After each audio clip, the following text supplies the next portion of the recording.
Hello दोस्तों, स्वागत है आपका फिर एक बार हमारे ऑफिशियल हिस्ट्री डेटा चैनल पर। जैसा कि हमने दोस्तों बताया था कि हम 2 अक्टूबर सोमवार से हम लोग क्या करेंगे, जो एसएससी एमटीएस का पेपर हुआ था दोस्तों, उसका हम प्रीवियस ईयर क्वेश्चन सॉल्व करेंगे। जो हमसे 2023 में जितनी शिफ्ट हुई थी उन सभी शिफ्ट के हम दोस्तों मैथ के सॉल्यूशन करने वाले हैं। ठीक है दोस्तों, तो हम लोग एसएससी एमटीएस के आज से पेपर सॉल्व करने वाले हैं। तो देखते हैं दोस्तों, आज से हमारा एसएससी एमटीएस तो लगभग सवेरे हमारी डेली क्लास आपको दोस्तों 8:30 बजे मिल जाया करेगी यूट्यूब पे, बिल्कुल फ्री ऑफ कॉस्ट। तो दोस्तों आज से हम अपनी मैथ की क्लास स्टार्ट करते हैं। तो हमारा इसमें का जो दोस्तों पहला क्वेश्चन दिया है वो क्या क्या दिया है यहाँ पर हमको देखते हैं। पहले क्वेश्चन में हमसे कहा गया है कि सरल कीजिए 13+13। यहाँ पर दोस्तों 13+13 नहीं, इंग्लिश में क्वेश्चन आपका सही लिखा हुआ है। ठीक है, तो यहाँ पर 13/13 लिखा है और फिर 13/13, फिर 13/13 फिर बटे में 13 प्लस, तो यहाँ पर भी प्लस नहीं दोस्तों, भाग दिया। ठीक है, यहाँ पर एक कॉपी करने में गलत हो गया। फिर कहा है कि 13×13+13। तो हम दोस्तों इसको सॉल्व करेंगे तो ऊपर क्या है, ऊपर ब्रैकेट में दिया है 13/13। तो पहले क्या सॉल्व होता तो हमारा ऑफ सॉल्व होता, तो 13 कितना हो जाएगा 169 प्लस में 13।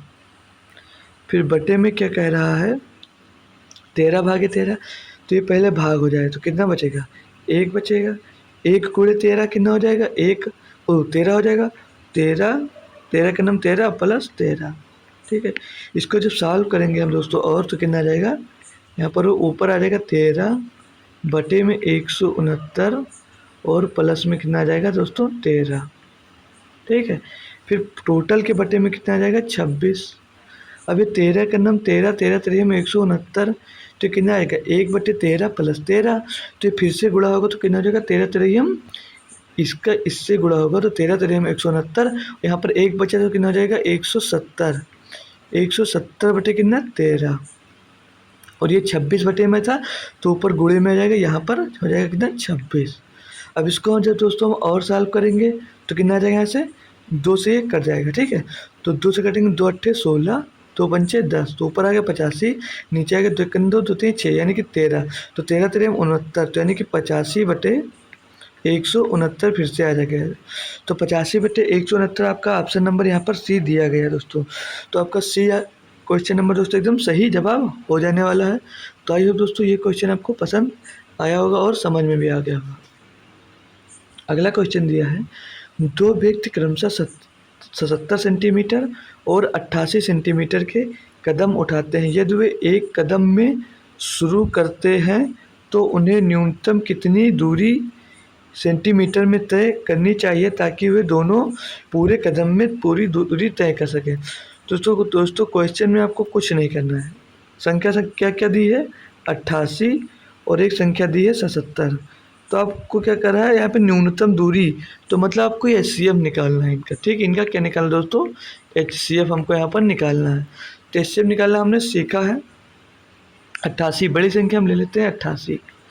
अब यहाँ पे 77 में देखते हैं इसमें से क्या कॉमन होता है। तो 77 का मल्टीपल होता है 11×7। तो यहाँ पर 11 कॉमन हो रहा है तो यहाँ पर 7 को हम मल्टीप्लाई कर देंगे। तो 7 8 56 के 6, 56 के 6, लास्ट डिजिट आपके 6 मिला, ऑप्शन नंबर बी हो गया। लेकिन पूरा टोटल कर लेंगे हम, 8 से 56 के 6 हासिल आया 5, 8 से 56 और 5 61, यानी कि 616 सेंटीमीटर्स को चाहिए आपको। ऑप्शन नंबर यहाँ पर बी में दिया गया है, जो बी ऑप्शन आपका हमारा एकदम सही हो जाने वाला है।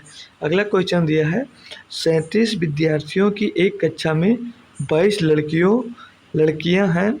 इन लड़कियों की औसत वजन 46 किलोग्राम है। मतलब यहाँ पर दोस्तों 22 लड़कियां हैं, इनका औसत किलोग्राम कितना दोस्तों 46। फिर आगे कह रहा है, और पूरी कक्षा का औसत वजन 50 किलोग्राम है। उस कक्षा में लड़कों का औसत वजन किलोग्राम में क्या है, 2 दशमलव स्थान तक ज्ञात करना है। तो यहाँ पर 22 लड़कियाँ तो बची, लड़के कितने बचे यहाँ पर 15। तो इनका औसत हम मान लेते हैं यक्स, और बराबर में टोटल का औसत कितना दिया है 37 स्टूडेंट हैं, और गुणे में फिर 50 कर देंगे, टोटल का औसत है 50। इसको सॉल्व करेंगे तो 22 का गुणा हम दोस्तों यहाँ पर 46 में करेंगे तो हो जाएगा 46 दूना 92, 92 का हो जाएगा यहाँ पर कितना, 92 का आ जाएगा 2, ठीक। फिर 46 दूना 92, 92 9 101, तो आएगा 1012 प्लस 15 गुणे यक्स होगा, ठीक है दोस्तों। यहाँ पर 15 प्लस एक्स नहीं होगा, मतलब औसत है ना तो गुणा हो जाएगा, तो यहाँ पर हो गया 15x बराबर में 37 गुणे 50 करेंगे हम, तो पीछे जीरो लगा देंगे और 5 सत्ते 35 का 5, हंसी लाया 3, 5 3 15, 3 18, ये आ गया 1850। अब इसको सॉल्व करेंगे तो हम 15x बराबर 1850 में दोस्तों 1012 घटाएंगे तो जीरो से दोस्तों 2 जाएगा तो बच जाएगा 8, यहाँ पर बचा 4, 4 से 1 जाएगा तो बच जाएगा यहाँ पर कितना 3, और यहाँ पर हो गया कितना 10, और यहाँ पर हो गया दोस्तों, यहाँ पर बचा कितना 8, 8 जीरो में से 8 में से जीरो जाएगा तो बचेगा 8, 1 से 1 गया बचा जीरो, तो x बराबर क्या हो जाएगा दोस्तों हमारे यहाँ पर 838 बटे में 15, औसत ही पूछा था ना, तो औसत बटे में 15 निकालेंगे तो 15 पचे 75, 15 पचे 75 कितना बचा दोस्तों यहाँ पर 8, हो गया 88, तो फिर से जाएगा 15 पचे 75, तो 88 हो गया, पॉइंट लगाएंगे जीरो बढ़ाएंगे तो फिर से करेंगे ना 15 पचे 75, ठीक है दोस्तों। तो यहाँ पर कितना बचा आपकी बार, अब की बचा यहाँ पर 15 बचे 75, तो 13 बचा, कितना हो गया फिर से देख लेंगे 15 पचे 75, 75 यहाँ आ गया, 75 में से कितना बचा दोस्तों यहाँ पर 8, हो गया 88, फिर से 15 बचे 75, तो कितना बचा 13, तो 13 हो गया 130, तो 15 अट्ठे 20, 15 अट्ठे 120, तो यहाँ पर ये 8 बढ़ जाएगा, 15 अट्ठे 120। अब कितना बचा आपके पास, हो गया था कितना 15 13 130, तो हो गया फिर से कितना 100, हो जाएगा कितना 100, तो लगभग 15 सत्ते 105, 15 छक्का जाएगा, 15 छक्का 90, फिर बचेगा दोस्तों फिर तो 55.866 के टर्म में आएगा, तो आप इसको 55.8 और 7 ले सकते हैं, जो कि ऑप्शन नंबर आपको यहाँ पर ए में दिया गया है। तो ऑप्शन नंबर ए यहाँ पर हमारा 100% सही आंसर हो जाएगा। फिर आगे कहा है कि दो संख्याएं ए और बी इस प्रकार हैं कि ए 6% और बी के 40% का योग ए के 7% और बी के 11% के योग का 2/5 है, तो ए बी का अनुपात। क्वेश्चन आसान है बट दिया थोड़ा टफ वर्जन में दिया। तो ए का 6%, ए का 6% प्लस बी का 7%, सॉरी 4%, बी का 4% किसके बराबर है, ए के 7% के प्लस बी के 11% के 2/5 भाग के बराबर है। तो यहाँ पर गुणे में 2/5 आ जाएगा। अब इसको हम सॉल्व करेंगे तो ये परसेंटेज से परसेंटेज तो दोनों जगह पे कट जाएगा, तो ये कितना आ जाए 6a, यहाँ पर 6a आएगा और इस 5 का मल्टीप्लाई इस साइड हो जाएगा तो कितना आ जाएगा 30a हो जाएगा, ठीक, कितना हो जाएगा 30a। फिर प्लस यहाँ पर 4b हो जाएगा, 4b में भी दोस्तों 5 का गुणा होगा तो कितना हो जाएगा 20b बराबर में 2 का मल्टीप्लाई अंदर हो जाएगा तो 14a प्लस 11 दूना 22b, ठीक है। अब b हम उस साइड ले जाएंगे और a इस साइड ले आएंगे तो 14 में से सॉरी 30 में से 14a जाएगा तो कितना बचेगा 16a बराबर 20 उधर जाएगा, मतलब हमारा जो 20b है वो उस साइड जाएगा तो कितना हो जाएगा ये 2b, मतलब b घट जाएगा। तो a और b का रेशियो क्या आ जाएगा यहाँ पर a/b कितना मिल जाएगा, तो यहाँ पर कट भी रहा है, ठीक है, 2 एक अंडम 2, 2 अट्ठे 16, ठीक है। तो a/b का रेशियो मिल जाएगा 1/8, यानी कि 1:8 इनका ए बी का अनुपात मिलेगा, जो कि ऑप्शन नंबर आपको यहाँ पर डी में दिया गया है। तो ऑप्शन नंबर डी हमारा एकदम सही जवाब हो जाने वाला है। क्वेश्चन नंबर दोस्तों 5 दिया है, इसमें कहा है ए बी और सी एक काम को क्रमशः 10 दिन 15 दिन और 12 दिनों में कर सकते हैं। ए और बी ने बारी बारी से 5 दिनों तक काम किया और चले गए, ठीक है, मतलब उन्होंने 5 दिन लगातार काम किया दोनों ने, फिर चले गए। फिर कह रहा है फिर सी शामिल हुआ और कार्य को पूरा किया। सी ने शेष कार्य को कितने दिनों में किया, तो ए कितना कार्य कर रहा है, ए दोस्तों कर रहा है 10 कार्य, बी कितना कार्य कर रहा है, बी कर रहा है 15 कार्य। सी कितना कार्य कर रहा है, सी कर रहा है 12 कार्य। तो इन सभी का एलसीएम क्या हो जाएगा, 60। ठीक है, तो अब एक दिन का ए का कार्य निकाल लेंगे, तो एक दिन में ए 6 करेगा, बी 4 करेगा और सी 5 करेगा। तो बोल रहा है ए और सी ने 5 दिन काम किया, ए और बी ने, तो ए बी कितना काम करते हैं, 6 4 10। कितने दिनों तक किया दोस्तों, 5 दिनों तक। तो टोटल काम कितना कर दिया इन्होंने, 5। तो 60 काम था, 50 कर दिया, कितना बचा, 10। तो 10 काम बचा है। तो पूछ रहा सी कितने दिनों में करेगा, तो सी एक दिन में कितना काम करता है, 5 काम करता है। सी एक दिन में 5 काम करता है, तो 10/5, तो 5 दूनी 10, यानी कि जो सी है वो बचा हुआ काम दोस्तों 2 दिनों में कर देगा। तो 2 दिन ऑप्शन नंबर आपको डी में दिया गया है। तो हमारा डी ऑप्शन एकदम सही जवाब हो जाने वाला है। क्वेश्चन दिया है, दिशा ने प्रति वर्ष साधारण ब्याज पर 9 वर्षों के लिए 20,000 रुपये की राशि का निवेश किया और कल राशि 33,500 रुपये प्राप्त की। ब्याज दर क्या है।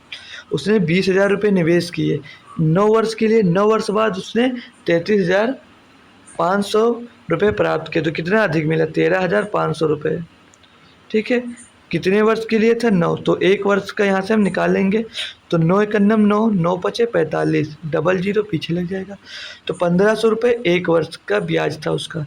तो कितने में था दोस्तों, 20,000 रुपये में था। मल्टीप्लाई में 100 कर देंगे, इसको सॉल्व करेंगे और आपका आंसर आएगा। तो 1 0 2 0 3 0 4 0, 1 0 2 0 3 0 4 0। बचा कितना, 15/2। तो 15/2 का मतलब होता है 7/5%। 7/5% आपको ऑप्शन नंबर सी में दिया गया है। तो आपका ऑप्शन नंबर सी यहाँ पर एकदम सही जवाब हो जाने वाला है। अगला क्वेश्चन दिया हमको कि 110 मीटर और 85 मीटर लंबाई की 2 ट्रेनें क्रमशः 12 मीटर प्रति सेकंड और 7 मीटर प्रति सेकंड की गति से एक ही दिशा में चल रही है।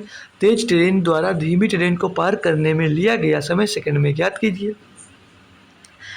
ये हमने 50 बार सीख चुका है। जब दोस्तों समान दिशा में जा रही है तो ट्रेन का लंबाई का टोटल कर लेते हैं दोनों, और बट्टे में जो दोनों की चाल होती है उसे घटा देते हैं।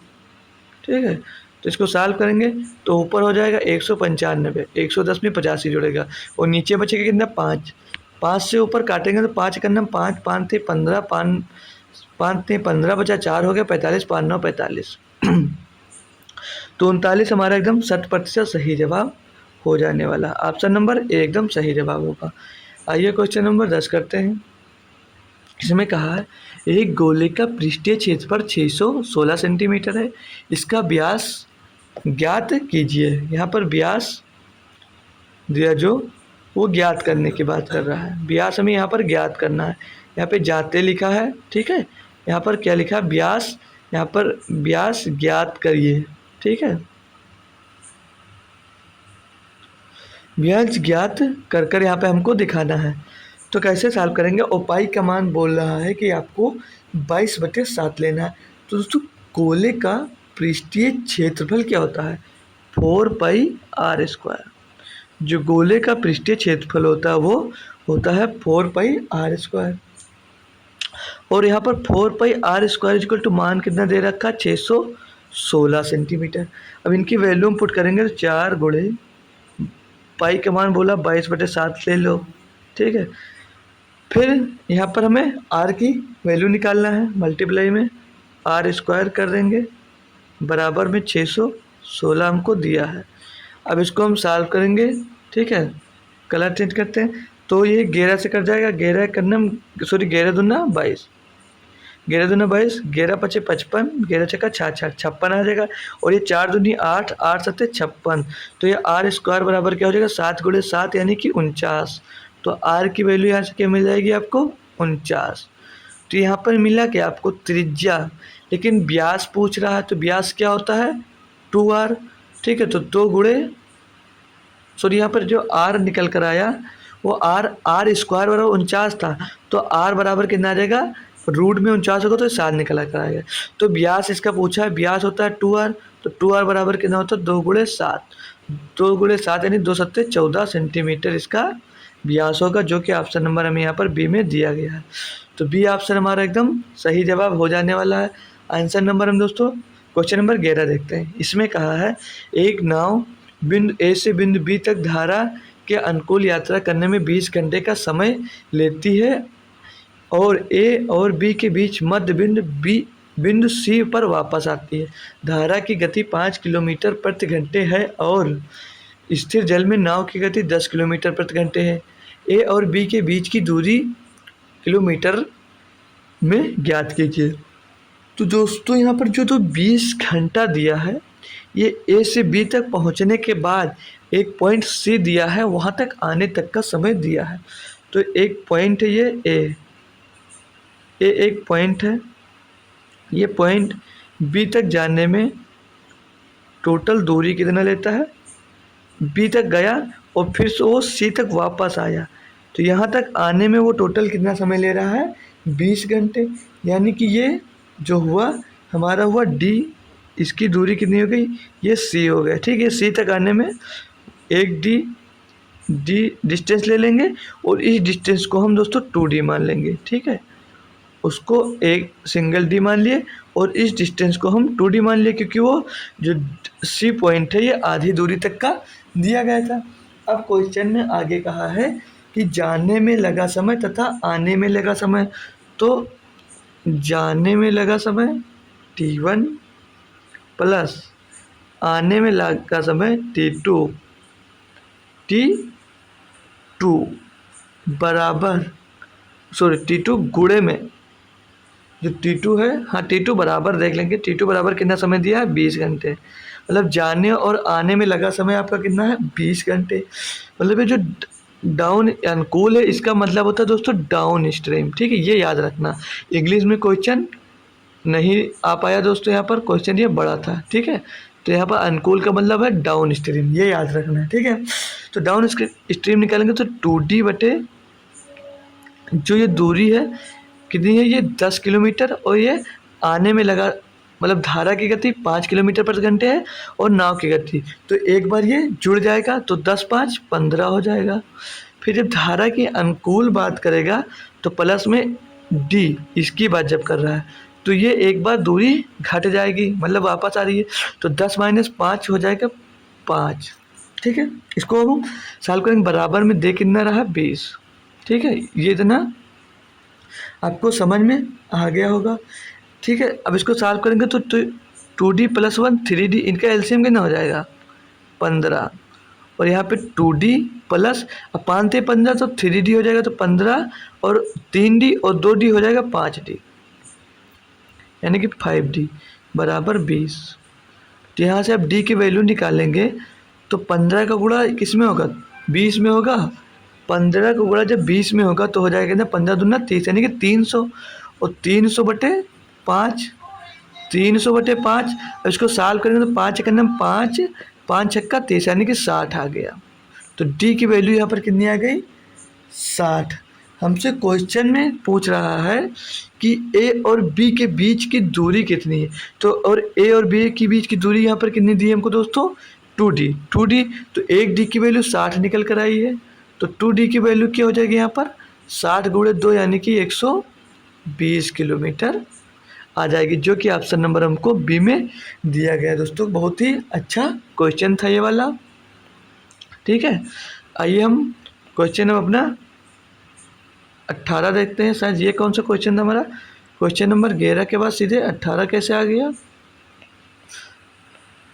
चलिए हम सॉल्व कर लेते हैं, शायद ये आगे लग गया। तो कहा है इसमें, गीता ने अपने बैंक खाते में एक धनराशि जमा की जो 5% वार्षिक ब्याज पर 3 वर्षों में 27,783 हो गई।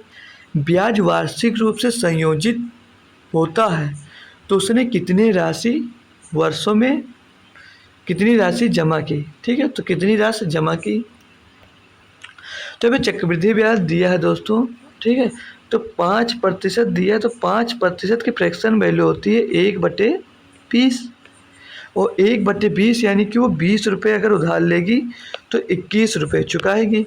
यहाँ बात दोस्तों 3 साल की हो रही थी, तो ये जो 20 और 21 आया इनका हम क्या कर देंगे क्यूब, तो 20 का क्यूब हो जाएगा कितना 8,000 रुपये, और 21 का क्यूब हो जाएगा 9261, 9,261। ठीक है, तो अब वो चुका कितना रहा था 27,783। हम 8,000 का दोस्तों यहाँ पर अगर निकाल लेते हैं 5%, तो 1 साल का 400, दूसरे साल का 400, तीसरे साल का 400, और अब 2 साल में इस पर भी ब्याज लगेगा, तो इस पर 20 2 बार लगेगा, और 800 पर फिर इस पर 1 साल लगा 20, इस पर 1 साल लगा 20, इस पर भी 1 साल लगा 20, तो टोटल ब्याज 60, और एक बार 20 पे लगेगा तो 1, यानी कि टोटल ये कितना आ जाएगा 9261। तो 9261 आ जाएगा, टोटल हमारा हो जाएगा 1,261 रुपये ब्याज मिल जाएगी इस पर 5% की दर से 3 वर्ष में। तो 9,261 रुपये है जो, तो 9,261 बराबर जो वैल्यू दी गई है हमको दोस्तों यहाँ पर 27,783 रुपये दी गई है। हमें जो लिया था 8,000 रुपये, तो 8,000 की यहाँ पर हमको वैल्यू निकालना है दोस्तों। तो 27,783 रुपये बटे 9,261 गुणे में आपको 8,000 कर देंगे, और हम इसको कैलकुलेट कर लेंगे तो हमारा आंसर यहाँ से मिल जाएगा। तो 92, 9 3 27, 2 3 6 61 है, 183, तो ये 3 बार दोस्तों जा रहा है। ठीक है, 9,261 को 3 बार गुणा करेंगे तो ये 27,783 आ जाएगा। अब 8,000 को 3 से गुणा करेंगे तो हमारा यहाँ पर जो अमाउंट मिल जाएगा दोस्तों वो प्रिंसिपल हो जाएगा हमारा 24,000। 24,000 हमको दोस्तों ऑप्शन नंबर यहाँ पर बी में दिया गया, तो हमारा ऑप्शन नंबर भी एकदम सही जवाब हो जाने वाला है। तो आई होप दोस्तों क्वेश्चन समझ में आया होगा। अब हम अगला क्वेश्चन करते हैं DI का। इसमें दिया निम्नलिखित तालिका 4 अलग अलग शहरों ABCD से प्रवेश परीक्षा में उपस्थित होने वाले उम्मीदवारों की संख्या और उत्तीर्ण और अनुत्तीर्ण का अनुपात दर्शाती है। तालिका का ध्यानपूर्वक अध्ययन करें और प्रश्न का उत्तर दें। तो प्रश्न दिया हमको कि किस शहर में प्रवेश परीक्षा में असफल होने वाले उम्मीदवारों की संख्या सबसे अधिक है और उस शहर में इसकी दर प्रतिशत में ज्ञात कीजिए क्रमशः। तो हम सॉल्व करेंगे। इसमें दिया कह रहा है कि उत्तीर्ण और अनुत्तीर्ण होने वाले, तो टोटल ये सिटी दी गई है हमको, ये नंबर ऑफ कैंडिडेट्स दिए गए हैं जो इसमें भाग लिए हैं, और ये दिया है इनका रेशियो पास का और ये फेल का। तो हम यहाँ पर निकालेंगे पास और फेल का। ठीक है, तो इनका हम रेशियो निकालेंगे। यहाँ पर ये 5:3 दिया है। ठीक है, तो यहाँ पर पहले हम उत्तीर्ण का पूछा है, पर क्वेश्चन में किसका पूछ रहा है हमसे, असफल होने वाले उम्मीदवारों की संख्या कितनी है। दोस्तों जो क्वेश्चन में था वो 5:6 था यहाँ पे। ठीक है, कितना था 5:6। ठीक है, अभी देखा PPT बनाने में मिस्टेक हुआ। ठीक है, तो अब हम इसको जब सॉल्व करते हैं तो 5:6 है, तो यहाँ पर असफल उम्मीदवारों की बात कर रहा है, तो असफल पीछे वाले हो 6, तो 666 दिया है, तो 5:6 दिया यानी कि 6 5 11, तो 11 छक्का कितना हो जाएगा 66, यानी कि 1 का मान आ गया 60, तो 6 का मान होगा 36 यानी कि 360 हो जाएगा। फिर BCT में देखेंगे तो 2 रेशियो यहाँ पर 3 दिया है, तो 2 3 5, 5 से इसको डिवाइड करेंगे 5 का नाम 5 5 15, कितना आ जाएगा 130। 130 किसकी वैल्यू आ गई 1 की 3 की वैल्यू की बात कर रहा है, तो 13 3 39 यानी कि 390 आ जाएगा सिटी B में असफल होने वालों को संख्या। फिर C में दिया है 3:2, 3:2 यानी कि 3 2 5, 1 का आ गया 100, तो 2 असफल होने की संख्या कितनी होगी यहाँ पर दोस्तों 200। ठीक है, ये समझ में आ गया। फिर यहाँ पे दिया 4:5, 4:5 यानी कि 9, और 9 7 63, 1 का मान कितना आ गया 70, तो असफल कितने हुए 5, तो 7 5 35 यानी कि 350। अब यहाँ पर दोस्तों क्वेश्चन में पूछा क्या गया था कि, और कह रहा था असफल होने वाले उम्मीदवारों की संख्या सबसे अधिक किस में है, तो A में नहीं अधिक है, A में 360 दिया तो ये नहीं अधिक है, यहाँ पर C में 200 दिया तो ये नहीं अधिक है, D में दोस्तों 350 दिया, A नहीं सही है, तो B में सबसे ज़्यादा दिया है 350, तो ऑप्शन नंबर B सही होगा। और B दिया आपको A में, तो परसेंटेज भी पूछ रहा है, तो 3 बटे असफल कितने होते 3, कितने में होते 5 में, और गुणे में क्या कर देंगे हम दोस्तों गुणे में हम कर देंगे यहाँ पर 100, तो हमारी वैल्यू निकल कर आ जाएगी। तो 5 का नंबर 5, 5 BCM 100, तो 20 दिया 60% आ जाएगी। वो भी ऑप्शन नंबर आपको बी में। तो बी ऑप्शन दिया हमको। ए में ये कंफ्यूज मत होना, बी के चक्कर में ये ही बी मत लगाना आपका क्वेश्चन, नहीं तो फिर आपका क्वेश्चन गलत हो जाएगा। आइए दोस्तों, क्वेश्चन आपको ये समझ में आएगा। अगला क्वेश्चन दिया है, यदि पहली संख्या तीसरी संख्या से 20% कम है, दूसरी से तीसरी का अनुपात, माना पहली संख्या, दूसरी संख्या और तीसरी संख्या। ठीक है, अब कह रहा है दूसरी संख्या और तीसरी संख्या का अनुपात 7:10 है, तो इनका अनुपात है 10। फिर आगे कह रहा है पहली और तीसरी संख्या का औसत दूसरी संख्या से कितने प्रतिशत अधिक है। तो पहले क्या करता है, पहली संख्या तीसरी संख्या से 20% कम है, तो 10 से 20% कम है, यानी कि ये 8 है। फिर बोल रहा है आगे क्वेश्चन में कि पहली और तीसरी संख्या का औसत, तो 10 8 18, और दो संख्या की बात करें तो औसत निकालने के इसको 2 से हम डिवाइड कर लेंगे, तो कितना आ गया 9। तो ये पूछ रहा है दूसरी का औसत दूसरी संख्या से कितने प्रतिशत अधिक है। तो दूसरी संख्या 7 है, ये 9 है, तो कितनी अधिक है 2, किससे अधिक है 7 से, गुणे में 100, तो क्या आएगा ये 200 बटे, यहाँ से आपको 7 मिल जाएगा। तो इसको सॉल्व करेंगे तो 7 दूनी 14, बचा कितना 6, हो गया 7, 7 बटे 56, बचा कितना 4, तो 28 सही 4/7%। तो ऑप्शन नंबर हमारा है डी ऑप्शन यहाँ पर सही हो जाएगा। 28 सही 4/7% हमारा ये पहली संख्या दूसरी संख्या से अधिक हो जाने वाली है, मतलब पहली और तीसरी का रेशियो। क्वेश्चन दिया 14, एक वस्तु का लागत मूल्य 4,350 रुपये है, यदि इसे 5,680 रुपये पर बेचा जाता है तो लाभ प्रतिशत 1 स्थान तक पूर्णांकित कीजिए। दोस्तों क्वेश्चन आसान सा है। 5680 यानी कि 5,680 में आप घटा देंगे कितना 4,350 रुपये, बटे में कर देंगे कितना 4,350 रुपये, और गुणे में कर देंगे 100। आपका आंसर यहाँ से मिल जाएगा। ठीक है, आपका आंसर यहाँ से मिल जाएगा। तो इसको सॉल्व करेंगे तो आप सच चाहे तो ये जीरो से ये जीरो कैंसिल कर सकते हैं। तो 568 से 435 हम घटाएंगे तो यहाँ पर 8 है, यहाँ पर 5 है, तो बचा कितना 3, यहाँ पर 6, यहाँ पर कितना है 3, तो बच्चा यहाँ पर 3, यहाँ पर 5 है, 133 बच जाएगा, और यहाँ पर दिया है 100, तो पीछे 3 जीरो लगा देंगे, बट्टे में हो जाएगा 435। अब इसको कैसे काट सकते हैं हम, 5 से ये तो कट रहा है, 5 से कटेगा तो ये कितना आ जाएगा, 5 से जब कटेगा दोस्तों तो 5 दूनी 10, 3 बचा 30 हो गया, 5 छक्के 30 बचा, फिर यहाँ पे कितना 6 3 हो गया 30, 5 छक्के 30, तो 200, 1 जीरो बच जाएगा, बचे बटे में 5 8 40, 5 7 35, तो 200 मतलब 2,660 बचे 87। तो ये अब कट नहीं रहा, डायरेक्ट इसको हम भाग कर देंगे, तो 87 का नाम 87 से जाएगा कितनी बार दोस्तों, 87 से जाएगा 3 बार, 87 तियाँ 8 3 24, 7 3 21, तो कितना हो जाएगा 261, बचा 5 हो गया 50, तो यहाँ पर पीछे जीरो आ जाएगा, तो लगभग 30 पॉइंट के आसपास आ रहा, तो 30.6 आपका एकदम सही जवाब हो जाएगा। पूरा कैलकुलेट करने की ज़रूरत नहीं है, तो 30.6% आपका आंसर हो जाएगा। क्वेश्चन नंबर 15 में कहा, एक ट्रक चालक ने 3 घंटे तक 60 किलोमीटर प्रति घंटे की गति से गाड़ी चलाई, फिर वह 1 घंटे तक रुका और कहीं नहीं गया, फिर उसने गाड़ी चलाई 60 किलोमीटर प्रति घंटे पर 4 घंटे, और ड्राइवर की औसत गति क्या थी।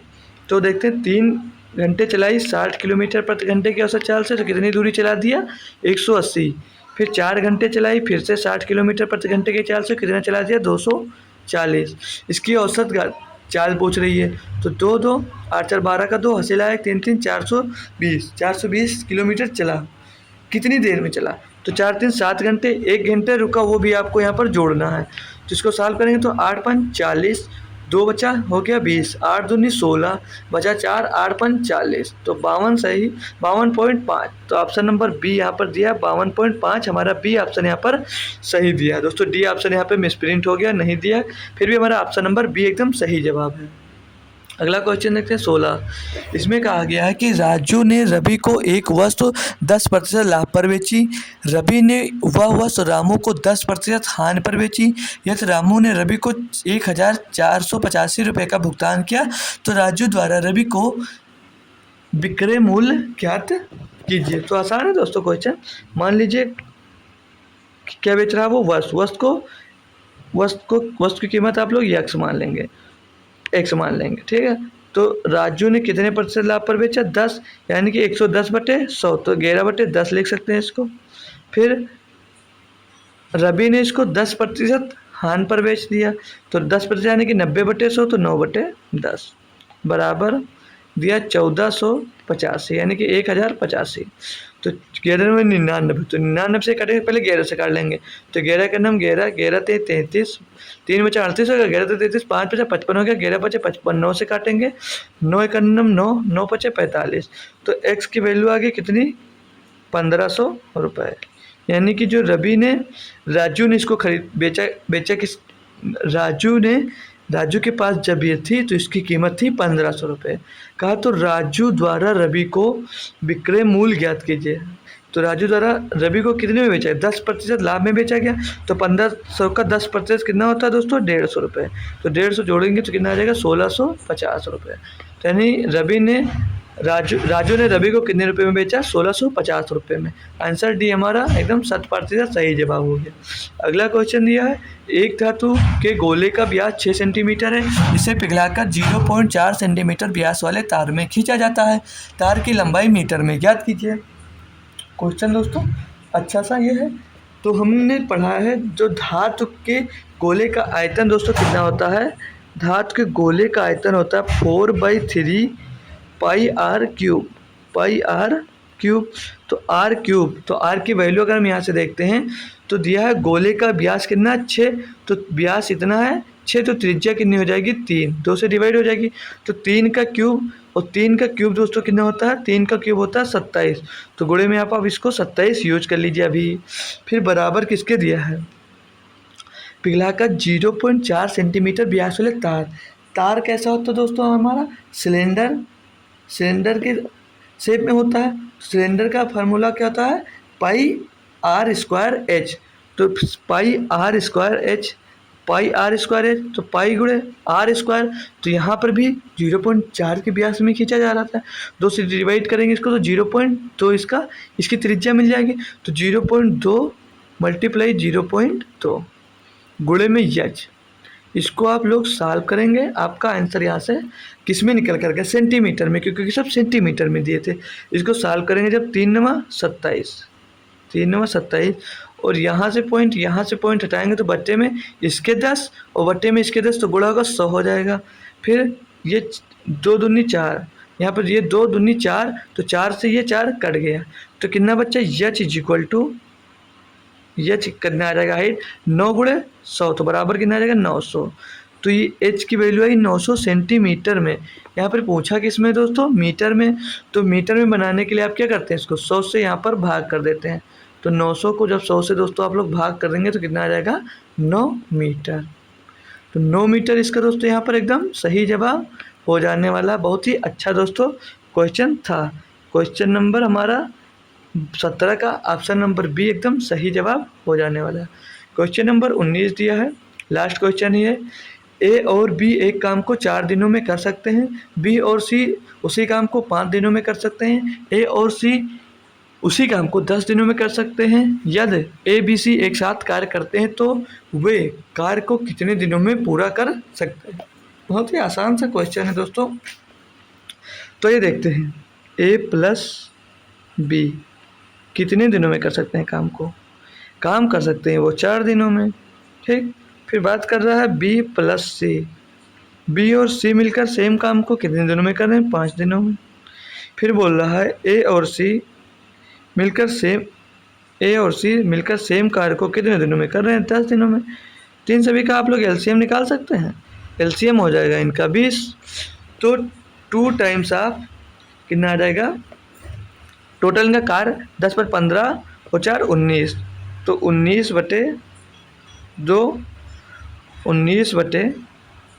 10, एक सेकेंड क्वेश्चन हमारा चेंज हो गया, ठीक है। तो इनकी एफिशिएंसी निकाल लेंगे, तो 4 पंचे हटा देंगे, पहले जो 19 लिख लिए, इनकी एफिशिएंसी निकाल लेंगे।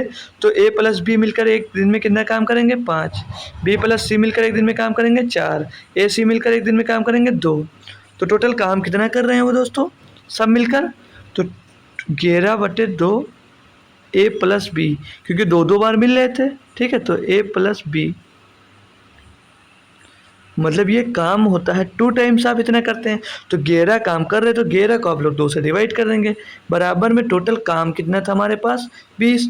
तो 20 काम सब मिलकर यानी कि ए बी सी मिलकर पूरा काम कितने दिनों में करेंगे, तो सब काम पूरा कितने दिन में करते थे 11/2 दिनों में। तो 11/2 यानी कि 2 ऊपर पहुंच जाएगा, तो 2 का गुणा होगा तो 40/11 आ जाएगा। तो 11 3 33 बचा कितना 7, तो 11 33 सही 7/11। तो हमारा आंसर आ जाएगा 11 सही 33, 11 सही सॉरी 3 सही 7/11। ऑप्शन नंबर सी यहाँ पर एकदम सही जवाब हो जाने वाला है। एक क्वेश्चन दोस्तों डीआई का था, तो यहाँ पर नहीं लिए क्योंकि उसमें उसकी प्रिंट दोस्तों सही नहीं थी, इसलिए उसको हम नहीं लिए।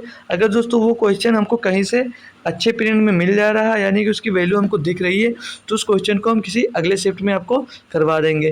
तो दोस्तों तब तक के लिए थैंक यू। आई होप दोस्तों जो हमने आज शिफ्ट सॉल्व की वो 1 तारीख मतलब 1 सितंबर 2019 को फर्स्ट शिफ्ट में पूछा गया था। वो क्वेश्चन हमने सारे सॉल्व कर लिए, 20 क्वेश्चन दिए थे तो 19 क्वेश्चन हमने पूरे सॉल्व किए दोस्तों। तो थैंक यू सो मच। हम अगली शिफ्ट आपको कल देंगे। अगली शिफ्ट हमारी होगी 1 ही तारीख की दोस्तों, 1 ही सितंबर 2023 की सेकेंड शिफ्ट होने वाली है दोस्तों, सेकेंड शिफ्ट होने वाली है दोस्तों। तो आइए दोस्तों हमारे सारे क्वेश्चन आपको समझ में आए होंगे बहुत ही अच्छी तरीक़ा से। हाँ, अगर आपको कोई डाउट रह जाता है दोस्तों तो आप हमारे नंबर पे कांटेक्ट कर सकते हैं 723883885498 7238885498। मैथ से रिलेटेड आपका कोई भी डाउट है दोस्तों तो आप लोग बेशक हमें व्हाट्सअप कर सकते हैं, हम आपको ज़रूर रिप्लाई करेंगे। और आप हमारे टेलीग्राम चैनल से भी ज़रूर जुड़ जाइए, वहाँ पर भी आपके डाउट सॉल्व कर दिए जाएंगे। और जो वीडियो यहाँ पर दोस्तों अपलोड की जाएगी उसकी लिंक आपको टेलीग्राम पर भी मिल जाएगी। यहाँ पर व्हाट्सएप ग्रुप हमारा भी चल रहा है, तो आपको व्हाट्सएप ग्रुप भी चाहे तो आप लोग ज्वाइन कर सकते हैं, ठीक है। तो हम लोग मिलते हैं आपको अगले लेक्चर में, तब तक के लिए थैंक यू सो मच।